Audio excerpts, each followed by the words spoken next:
Hidup sesuai rencana Allah. Shalom saudaraku yang dikasihi Tuhan. Setiap orang pasti memiliki rencana dalam hidupnya. Namun tidak semua berjalan sesuai kehendak Allah. Seringkali manusia menentukan arah berdasarkan keinginan pribadi tanpa mempertimbangkan rencana Allah. Kehidupan Abraham di bagian ini saudara menunjukkan bahwa sampai akhir hidupnya ia tetap berjalan dalam rencana Allah. Ia tidak hanya hidup bagi dirinya sendiri, tetapi memastikan bahwa rencana Allah terus berlanjut. Bagian ini mengajarkan kepada kita bahwa hidup yang benar adalah hidup yang selaras dengan rencana Allah. Mari kita baca Kejadian 25 ayat 1-6. Abraham mengambil pula seorang istri namanya Ketura. Perempuan itu melahirkan baginya Simran, Yoksan, Medan, Midian, Isibak, dan Suah. Yoksan memperanakan Sheba dan Dedan. Keturunan Dedan ialah orang Asyur, orang Letus, dan orang Leum. Anak-anak Midian ialah Eva, Efer, Henok, Abida, dan Eldaa. Itulah semuanya keturunan Ketura. Abraham memberikan segala harta miliknya kepada Ishak, tetapi kepada anak-anaknya yang diperolehnya dari kundik-kundiknya, ia memberikan pemberian. Kemudian ia menyuruh mereka, masih pada waktu ia hidup, meninggalkan Ishak anaknya dan pergi ke sebelah timur, ke tanah timur. 3 kebenaran sejati. Yang pertama saudaraku, hidup sesuai rencana Allah ditandai dengan kehidupan yang terus berbuah di ayat 1-2. Di masa tuanya, Abraham tetap berbuah, menunjukkan bahwa hidup dalam rencana Tuhan tidak pernah sia-sia. Ini bukan sekedar tentang memiliki keturunan saudara, tetapi tentang kehidupan yang terus menghasilkan dampak. Sebagaimana Mazmur 92 ayat 15, pada masa tua pun mereka masih berbuah. Hidup yang selaras dengan rencana Allah akan terus memberi pengaruh bahkan sampai akhir hidupnya. Dari sini kita belajar bahwa kehidupan yang benar tidak berhenti bertumbuh dalam Tuhan. Hidup dalam rencana Allah akan terus berbuah sampai akhirnya. Dan yang kedua saudara, hidup sesuai rencana Allah menuntut ketaatan pada kehendaknya di ayat 3-4. Abraham tidak menyamakan semua anaknya dalam warisan perjanjian, karena ia memahami bahwa Tuhan memiliki rencana khusus melalui Ishak.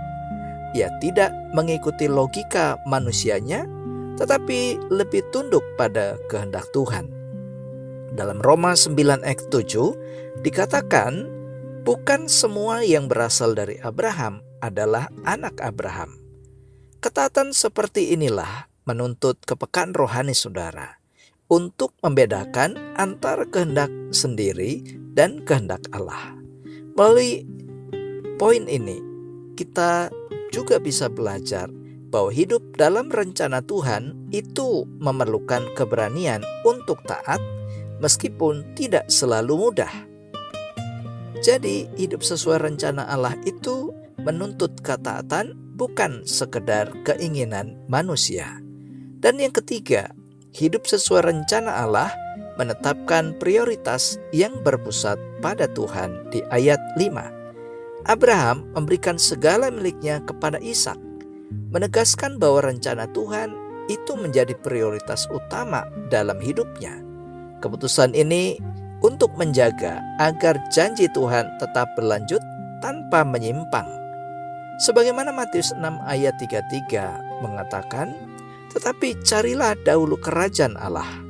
Hidup yang berpusat pada Tuhan akan menghasilkan keputusan yang selaras dengan kehendaknya. Melalui bagian ini saudara, kita belajar bahwa prioritas hidup kita itu menentukan apakah kita benar-benar berjalan dalam rencana Tuhan atau tidak.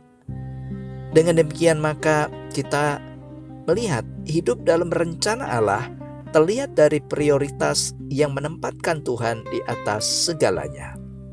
Nah saudaraku, yang dikasihi oleh Tuhan Yesus Kristus, kita dapat melihat teladan hidup yang sepenuhnya sesuai dengan rencana Allah di dalam diri Yesus Kristus untuk menyelamatkan manusia dari hukuman dosa.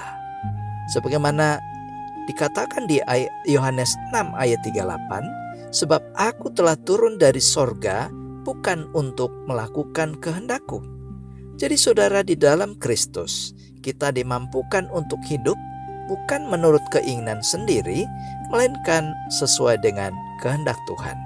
Karena itu saudara, mari kita refleksikan firman Tuhan ini. Apakah hidup saya sudah selaras dengan rencana Allah? Apakah saya berani hidup dalam ketaatan pada kehendak Tuhan? Dan apakah prioritas hidup saya sudah berpusat kepada Tuhan? Mari kita berdoa.